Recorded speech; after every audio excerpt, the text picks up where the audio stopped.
Welcome learners. Today we are going to discuss BSSS 183 Life Skills.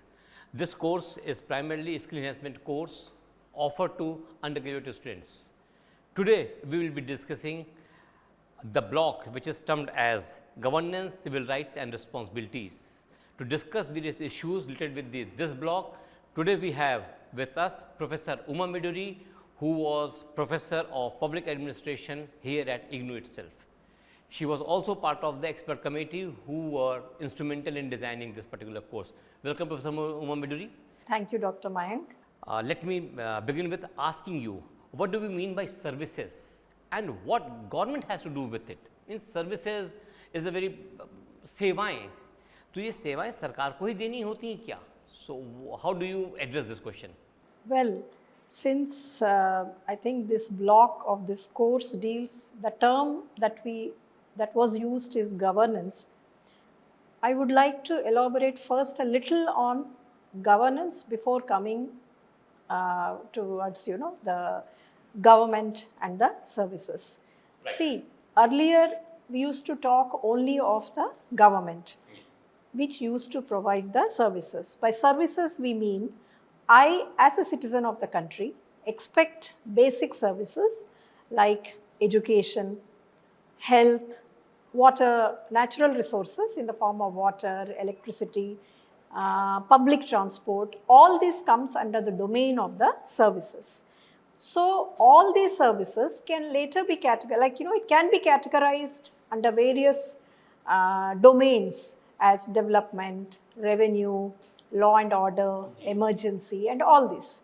So these services right from the beginning has been in many countries including India were discharged by the government, because the government had a responsibility to provide these services to the people. But then here I would like to say, from government, now slowly we are moving into governance. Now I am not talking about the government specifically at the national, state or local. When we talk of government, it implies the government at the national level, at the state level and the local level. That is government.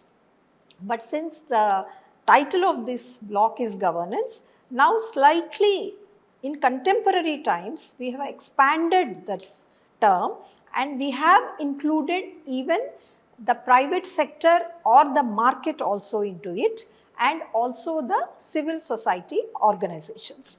So all these three are intertwined in provision of services, but still the government is the basic provider of the services.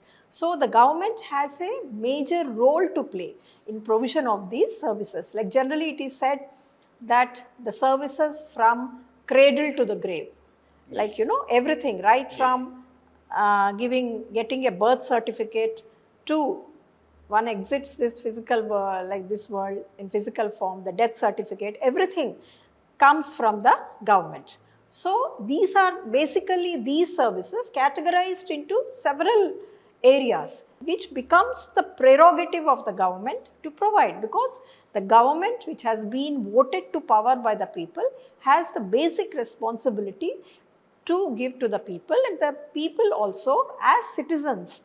Later their role becomes consumer in certain areas when they pay for the services, but otherwise, be it a citizen or a consumer, they have every right to demand these services from the government. So this is basically what is meant by government and the provision of the services. Thank you, Professor. अगर मैं इसको दूसरे शब्दों में या आसान शब्दों में आपको समझाने की कोशिश करूँ या मैं इसको हिंदी में बोलूँ तो आप लोग को समझ में आएगा. प्रोफेसर उमा मिडुरी ने बहुत इम्पॉर्टेंटली ये पॉइंट आउट किया कि सर्विसेज को हमको गवर्नेंस के कॉन्टेक्स्ट में प्लेस करना पड़ेगा, जिसको हम शासन कहते हैं, कि जो शासन की पद्धति है या शासन की जो प्रक्रिया रही है, उस प्रक्रिया में बहुत सी सर्विसेज, बहुत सी सेवाएं सरकार के द्वारा प्रदत्त की जाती हैं, और वो जो सरकार वो सेवाएं प्रदत्त कर रही है उसके लिए वो हमसे रेवेन्यू लेती है, टैक्स लेती है और बजट और गवर्नेंस के सहारे हम तक पहुंचाती है.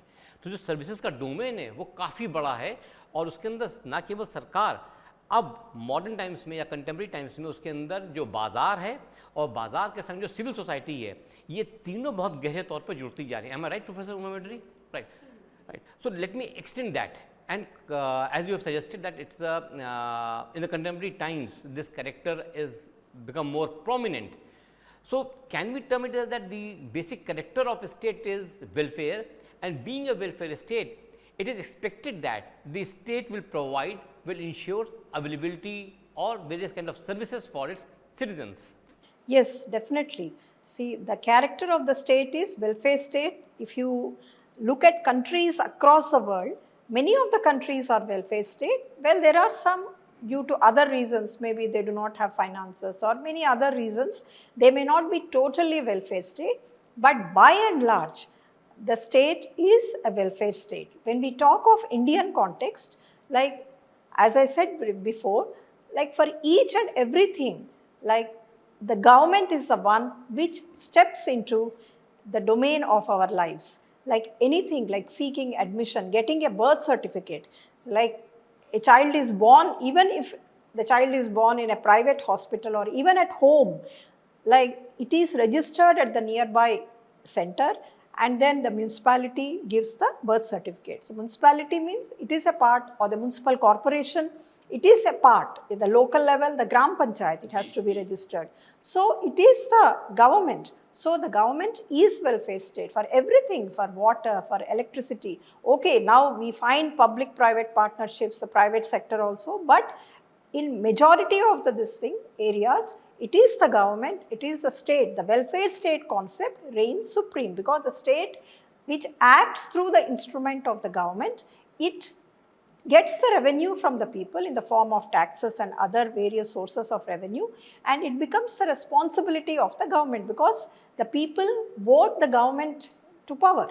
So the prime responsibility is to provide welfare services, but the mode in which they provide over the time has changed. There may be partnership with the private or the corporate sector or civil society, because as I had just mentioned, governance is a broad framework, because keeping the mammoth tasks in view and the resources that are required, and especially in case of India, keeping the size of the country, now slowly it just can't be one organ, that is the government, which can provide.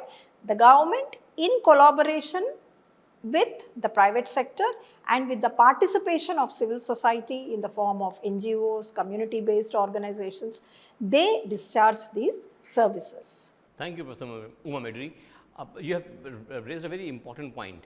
Before I move on to discussing with you on the administrative structure through which these services are provided, let me bring one more dimension, which is basically part of the this block. We have also we have been using the term responsibilities, and you have been pointing it out that it's not only the government, but the civil society is also very important component in the delivery of services or in the quality of services, and with the kind of the area which India is covering, the vast area which has to be covered for the services, as well as the number of persons or citizens living here, it becomes a bit kind of mammoth task, बहुत बड़ा स्तर के ऊपर आपको इसको संभालना पड़ता है.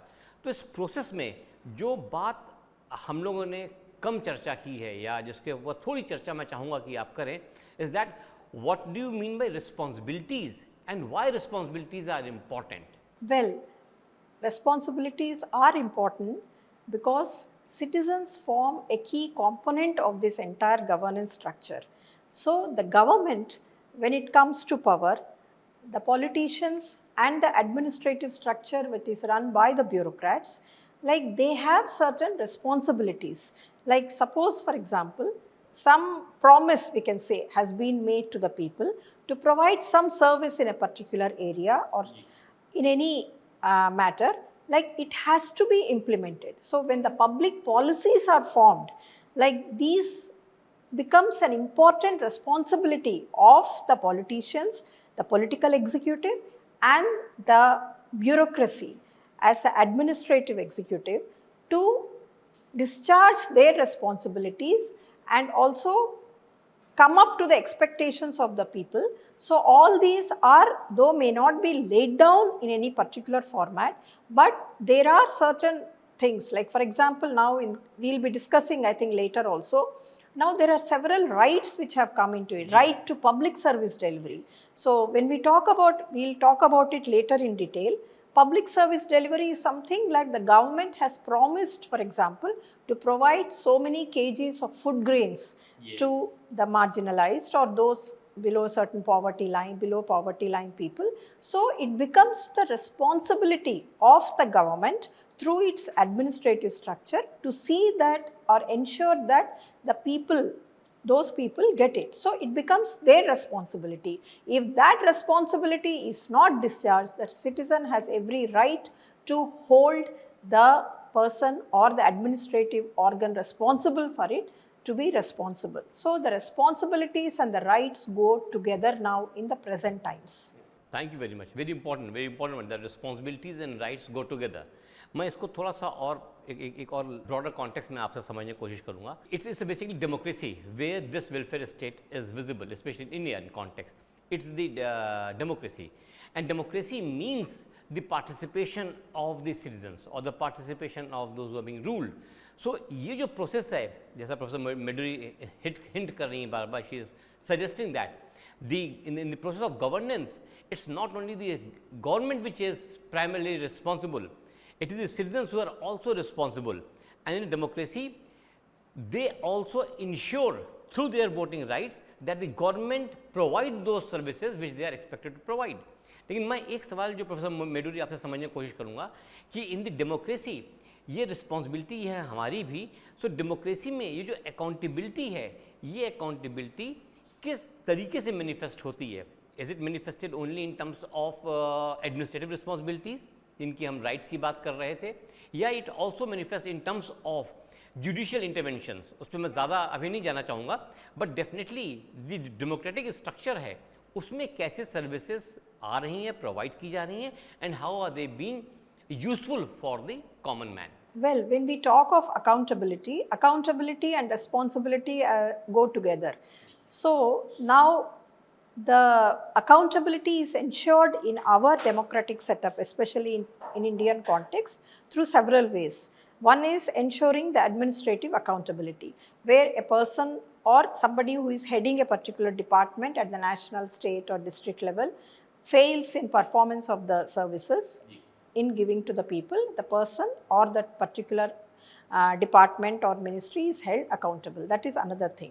Other is we have parliamentary accountability, where the representatives of people who are there in the form of members of parliament or at the state level, members of legislative assemblies, all these, and even at the local level, at the Gram Panchayat level, where they come to power, the people, they are held accountable. Questions are raised in the parliament and state legislature and at the local level in the Gram Panchayat meetings, and that way they are held accountable.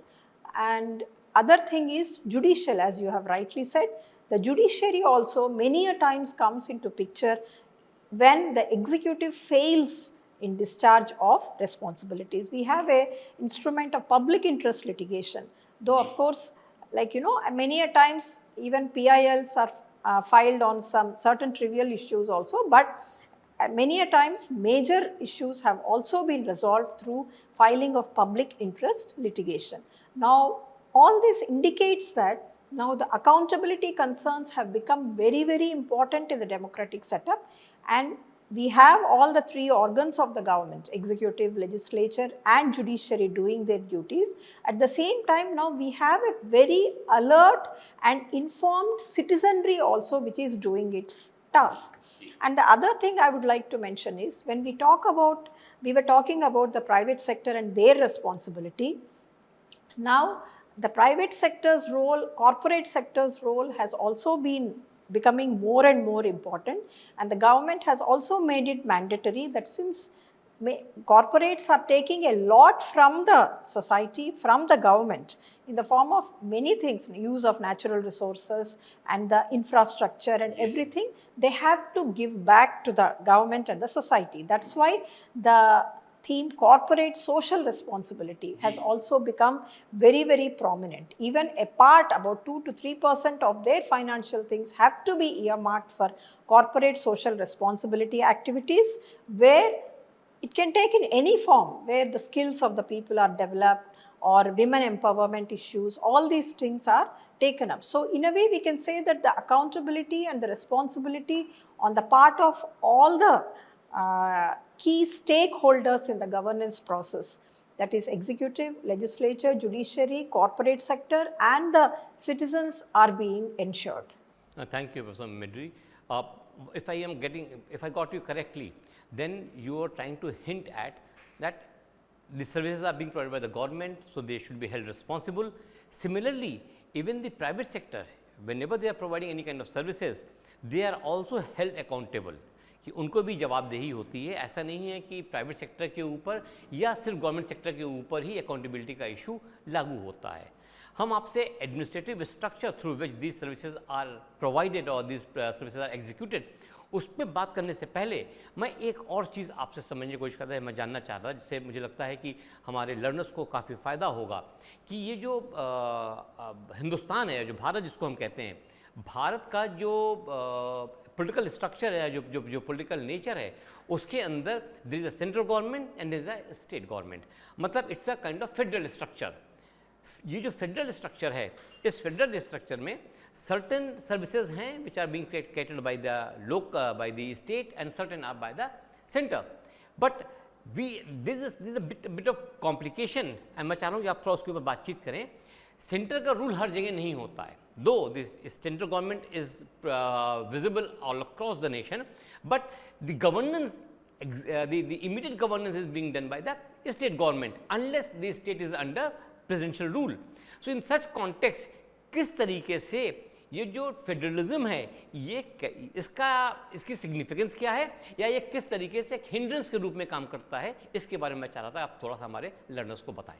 See, the Constitution of India has said that, clearly laid down that India is a union of states. Yes. So we have governments at the national level, state level and the local level. To facilitate it, the Constitution itself had provided for 3 types of lists. These lists indicate the various subjects or the areas. Union list, state list and the third is concurrent list. So union list consists of all those areas or the subjects on which only the central, that is the parliament, has the right to pass the laws. Secondly, state list. State list has those subjects on which only the respective state governments can pass the laws. For example, education, health, all these, they come under state list. The third is the concurrent list, on which both the center and the states both have the authority to pass the laws, but in case of any conflict or any such thing, the law framed by the central government will prevail over the state law. If I can interrupt you for a minute, आप ये suggest कर रही हैं कि जो services हैं या जो वर्क है, that is being divided Yes. between the state and center. Yes. Right. They are divided between state and center, and those subjects which are at the center, when we talk of the administrative structure, we have bureaucracy. Yes. At all the levels. We have at the national level, we have bureaucracy drawn from central services, all India services, and at the state level, we have the bureaucracy drawn from the state services, and even from the central services, people are deputed, and all India also. And local level has its own, their workforce, but the district is the focal point at the local level. So the state government implements the policies that it had laid down through the administrative structure at the district level. So at the district level, the kingpin, we can say, is the district collector, who oversees the implementation of these things. In some states called district magistrate, district commissioner. So the terminology varies. But the thing is, all those things, policies, programs, laid down even by the central government, which are to be implemented at the local level, everything through the state comes to the district level. So at the local level, it is the cutting edge. The local, when at the grassroots level, the village is the cutting edge, but the implementation, it flows from the district level. Everything, the directions are given by the district collector to the bottom. Okay. If I got you correct, then you are suggesting that Hindustan जो है वो districts में divided है, और उन districts के ऊपर एक डिस्ट्रिक्ट हेड होता है, इसको हम डीएम भी कह सकते हैं, डिस्ट्रिक्ट मजिस्ट्रेट भी कह सकते हैं, या कलेक्टर भी कह सकते हैं, और उसके सहारे चाहे वो स्टेट की स्कीम्स हों या स्टेट की सर्विसेज हों या जो सेंटर की सर्विसेज हों, उनको एग्जीक्यूट किया जाता है, राइट। मैं इसके संग एक चीज़ और समझने की कोशिश कर रहा हूँ, because you are expert on that. इस प्रोसेस में पंचायती राज का क्या रोल है? मतलब पंचायती राज का जो पूरा विजन है वो इस सर्विसेज और एडमिनिस्ट्रेटिव स्ट्रक्चर में कैसे आपको नज़र आता है? Where Panchayati Raj becomes the third tier of governance when we talk of governance. National level, state level, and the local level. As we all know, the 73rd and the 74th constitutional amendments have given them lot of powers. The 73rd constitutional amendment deals with the Panchayati Raj institutions or the rural local self-government. And 74th constitutional amendment deals with the urban local bodies. So the Panchayati Raj institutions, which are a three-tiered structure with Gram Panchayat at the village level and then the block samiti and the Zilla Parishad, now execute and implement all the policies and the programs, because ultimately the services that are being provided right from the national to the local, it has to percolate down and reach to the common person at the grassroots level. So the implementing agency, we can say, is the Panchayati Raj institutions, which are really playing a very, very important role. Thank you very much. आपने एक बहुत pertinent point raise किया है और जो आमतौर के ऊपर we tend to miss when we think of Panchayati Raj, we usually think in terms of the rural areas only, whereas you have hinted that even the urban municipal bodies are part of that local self governance process. So आप कुछ ये suggest करने की कोशिश कर रही हैं कि जो सर्विसेज हैं और जो स्टेट की रिस्पॉन्सिबिलिटीज़ हैं या जो वर्क डिवीजन है उसके अंदर डिसेंट्रलाइजेशन को भी धीमे धीमे प्रमोट किया गया है कि it should not be the state और the central government which is dictating, rather there should be some kind of participatory movement through which local governance is ensured. Yes, it is. Right. It is, because the 12th schedule of the Indian Constitution has specified about 29 subjects. 29 subjects. 29 subjects which are exclusively under the domain of the rural local bodies and on which they have all the authority and the responsibility. Okay. So these include various things like agriculture, animal husbandry, and everything, about 29 items which on which they have the authority and the responsibility. मैं बात अपनी आगे बढ़ाऊँ उसके पहले आप बहुत important point raise कर रही हैं और मैं उसको थोड़ा सा और डिस्कस करना चाह रहा हूँ आपको। On the one hand we have a administrative structure, के लिए आपने शब्द यूज़ किया था ब्यूरोक्रेसी, कि हमारा ब्यूरोक्रेसी जो है उसके सहारे हम गवर्नेंस करते हैं। दूसरा, आप साइमल्टेनियसली ये भी हिंट कर रही हैं कि लोकल लेवल के ऊपर there is some kind of local self governance, जिसके अंदर इलेक्टेड मेंबर्स जो हैं वो गवर्नेंस में पार्टिसिपेट करेंगे और सर्विसेज को एग्जीक्यूट करेंगे। सो ये एक तरीके से कंट्राडिक्शन भी नज़र आता है, बट अनदर लेवल ये एक रास्ता भी नज़र आता है through which local participation is also insured. तो ये जो कनेक्शन है बिटवीन, और ये जो ओवरलैप ऑफ वर्क है, ओवरलैप अथॉरिटी है between the bureaucracy and the locally elected representatives, इसको कैसे आप देखती हैं इन terms of services which are made available by these bodies? See, there is no contradiction or I don't see anything between these two levels. Like whatever plans and programs that are drawn, like we have later, I think in this course, we will talk about centrally sponsored schemes and central schemes and state schemes. All these have to be implemented at the local level. Right. So when they come there, so the basic broad guidelines are given by the bureaucracy and the district collector for implementation at the grassroots level. Grassroots level, they have their own workforce also which looks into it, but to identify the beneficiaries who are going to get the benefits of it, how to go about it. Now we have something like People's Campaign, Plan Campaign also, where in many states people are involved in drawing up their own plans pertaining to their areas. Right. So now it is no longer the prerogative of only the Gram Panchayat or the other administrative personnel who are working. The people are also, Gram Sabha plays a very important role, which has all the voters in the village. So all these, so they all put together, they voice their concerns, they prioritize their areas, and then those are integrated into the plan. Oh. And then they are implemented at the grassroots level. It is they, even the audit and the monitoring of it. Even like audit? they audit of it in their own way, like whether so many crores or whatever lakhs of money have been spent on street lighting or on water, whether they have gone to the beneficiaries or not.